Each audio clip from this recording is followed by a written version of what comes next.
Hello, my name is Tim, and I will be talking about how libp2p enabled me to build Kiwi News.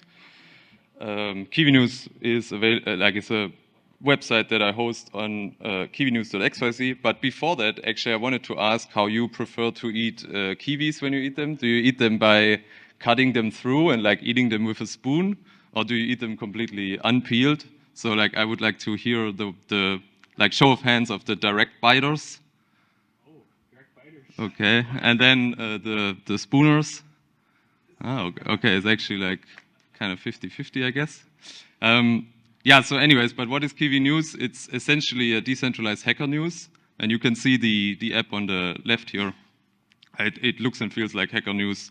You can upvote and submit links. Comments haven't been launched yet, and the point here is to really make this usable for Web3 people, crypto people, and share like better texts and resources and so on.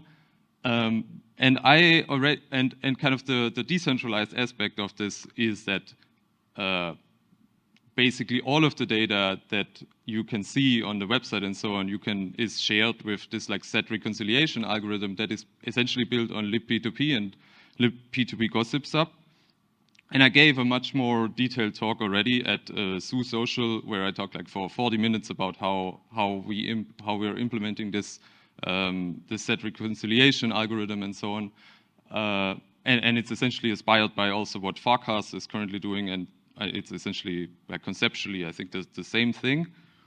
But it really started for me essentially when I went in the beginning of the year to ETH Denver, and I had pitched this accelerator called Zeitgeist, the idea of building a decentralized Hacker News, because I couldn't like submit my blog posts to the actual Hacker News because they would moderate my content and so on. And so they really liked that. But and I went there, I pitched the thing, and we had like this 3 weeks time where we would we had time to build the thing, and then in New York we would all come together. There was a demo day, and I was supposed to like show something. And but I was like a solo developer, and I didn't really have any like experience in like working with peer-to-peer networks. But for me, I set out like to go there and have this challenge and like try to just make it work somehow. I knew how to deal with like what I had to do with like building a set reconciliation thing. But when I started working on this, it really dawned on me like that the peer-to-peer part itself is like actually really tricky. Like you have to deal with all these ports, weirdness in connections dropping or whatever. Yeah, as we also saw in the talks before, like net traversal, hole punching. How do you get from a bootstrap network that looks like a hub and spoke model to like a mesh that ends up being equally balanced or whatever? And all of these things really distracted me from my actual goal, which was I wanted to focus on the product. And at the same time, there was this like clock ticking of the 3 weeks of doing something, and I didn't have time to like look into this. And so essentially, I found libp2p gossipsub from ChainSafe, which ends up being this like awesome library that I can just that I was just able to like plug in and basically use like the broadcast and subscribe functions essentially. And I also noticed that this is used basically by very big projects like I think the Ethereum staking algorithm uses it and so on. So this is also very reliable for me as a single person working on such a code base. And so what it enabled me to do is basically focus fully on the set reconciliation part that you can see like the schematic on the lower right side of the screen. And it also enabled me to actually have a working demo on that demo day in New York, and this also kind of like kickstarted the Kiwi News protocol as it is today. And so yeah, I think I just wanted to say that I'm really grateful for this project to exist, because I think it really enabled me to do something that I think, let's say like 2 years ago or so, or 3 years ago when this thing wasn't available yet, I would have literally not been able to do. And so quick plug. So Kiwi News is kiwinews.xyz, and we are bootstrapped, meaning there is no one funding us except for the people that buy our NFT.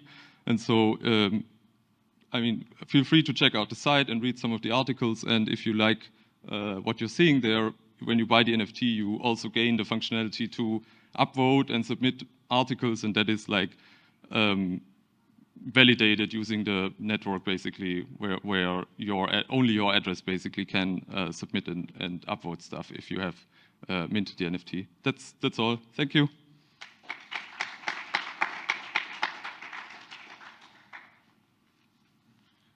Any questions? Yeah.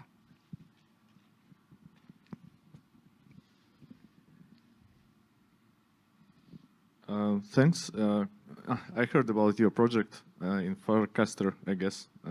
So the question is, the news is something that like should be available for a long time, right? Not just messages on gossipsub, which can disappear after some timeout, like from caches and so on.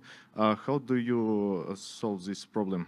Yeah, so if you are familiar with how Farcaster works, it's exactly like that. And then the longer answer is that we use the gossipsub for nodes that are online to distribute the messages, and then for nodes that need to catch up, we implement basically a set reconciliation algorithm based on like a Merkle tree, essentially. So we use like the Ethereum JS tree library. And so basically you're going through, like this is what that talk was that I gave at Zoo Social, where basically we're going through, like we're comparing the tree from two nodes, and we're finding basically the leaf nodes that are differing between the two nodes. And, yeah, okay. Cool. And do you encrypt leaves, hash leaves, or just like direct IDs used for leaves in this tree? Not sure. Like we just use like the Ethereum. I guess you encrypt. Okay, thanks. Yeah.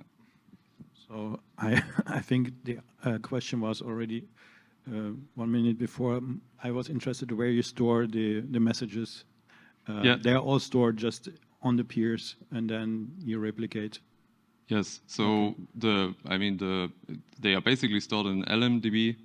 And the LMDB is basically managed by this like JS, this Ethereum tree library. So this is basically if you're familiar with the Ethereum Patricia tree, there's like prefix. I think it's like a prefix mixture of a prefix tree and a hash tree, and basically you are storing the path to the leaf node is essentially the hash. And so you're able to like very quickly resolve when you know the key of a value. And there's always somebody online from the perspective. I mean, I'm trying. Yeah, there are not that many nodes, but very yeah. Cool. Yeah. Run nodes, please. Thank you. Thank you. Good stuff. Thank you for sharing. Thanks.